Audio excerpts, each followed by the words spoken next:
नमस्कार। मैं हूं राजेश मेहतानी और आप देख रहे हैं शॉर्ट कैप्सूल। यदि एसोसिएशन ऑफ अपार्टमेंट ओनर्स और प्रमोटर के बीच में सोसाइटी के या एसोसिएशन के रजिस्ट्रेशन को लेकर कोई डिस्प्यूट है तो उसे आर्बिट्रेट कौन करेंगे? यदि ऐसा है तो उसके लिए जो अप्रोप्रिएट अथॉरिटी हैं वो हैं registrar, societies, firms and chits, वो प्रॉपर अथॉरिटी हैं। और ऑनरेबल इलाहाबाद हाई कोर्ट ने ये होल्ड किया है कि यदि एसोसिएशन ऑफ अपार्टमेंट ओनर्स उनके पास आते हैं तो वो इस आधार पर कि सोसाइटीज़ रजिस्ट्रेशन एक्ट के कुछ बाध्यताएं हैं जो पूरी नहीं हो रही हैं, उदाहरण के लिए नंबर ऑफ़ मेंबर्स, तो वो मना नहीं करेंगे कि इसके कुछ प्राविधानों का, यानी जो सोसाइटी रजिस्ट्रेशन एक्ट है उसके कुछ प्राविधानों का अनुपालन नहीं हो रहा तो हम नहीं करेंगे, ऐसा नहीं करेंगे। क्योंकि ये जो पंजीकरण होना है ये यूपी अपार्टमेंट एक्ट रूल्स और मॉडल बाईलॉज के अंतर्गत होना है, तो रजिस्ट्रार उसी को देखेंगे। तो जो रिक्वायरमेंट है वो यूपी अपार्टमेंट एक्ट रूल्स और बाईलॉज के कंप्लायंस की रिक्वायरमेंट है, सोसाइटीज़ रजिस्ट्रेशन एक्ट के कंप्लायंस की रिक्वायरमेंट नहीं है। तो उसमें जो ऑनरेबल इलाहाबाद हाई कोर्ट ने olive country apartments owners association versus state of Uttar Pradesh के मामले में जो कहा है वो मैं आपको सुना देता हूँ।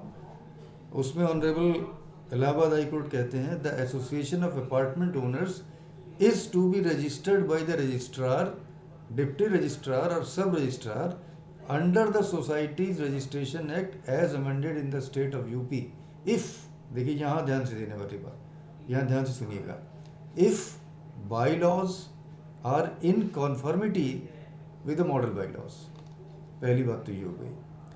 द रजिस्ट्रार और डिप्टी रजिस्ट्रार और sub registrar cannot refuse to register association on the ground that it contains less than minimum number of members. देखिए वहाँ पे नंबर की ज़रूरत होती 7 पर यूपी अपार्टमेंट एक्ट में होती 4, तो इस आधार पे मना नहीं कर सकते कि अच्छा। इसके अलावा ये भी नहीं कह सकते कि साहब जो प्रोविजंस सोसाइटीज़ रजिस्ट्रेशन एक्ट में वो पूरे नहीं हो रहे, क्योंकि यही कोर्ट आगे कहते हैं the registration of the association is in compliance with the provisions of the UP Apartment Act 2010 and Rules 2011 and model bylaws. Similarly, the registrar, deputy registrar and sub-registrar shall not refuse to register the association if the promoter is not showing interest to join formation of AOA even after 1 month notice। ये नहीं कि 1 month notice के बाद भी अगर promoter तैयार नहीं है, विलिंग नहीं है, तो इस आधार पर भी रजिस्ट्रेशन से मना नहीं होगा।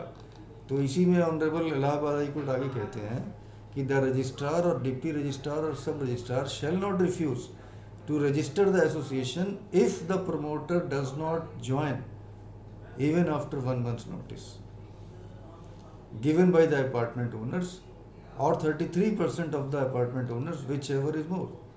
It is clarified that the completion of all infrastructure services and completion certificate from local authority will not be a ground to deny the registration। ये ध्यान दीजिएगा, ये बहुत इंपॉर्टेंट बात कोर्ट ने कही है।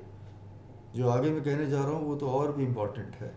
पिछले वीडियो में हमने कहा था ना कंप्लीशन सर्टिफिकेट के बारे में कोर्ट ने क्या कहा, अब आप सुनिए। तो यहाँ पे कोर्ट कहते हैं as the issuance of completion certificate from local authority will not be a ground to deny the registration, as the issuance of completion certificate depends on the steps taken by the promoter. इसका मतलब बिना completion certificate के भी हो सकता है, ये हम नहीं कह रहे हैं, ये ऑनरेबल इलाहाबाद हाई कोर्ट कह रहे हैं।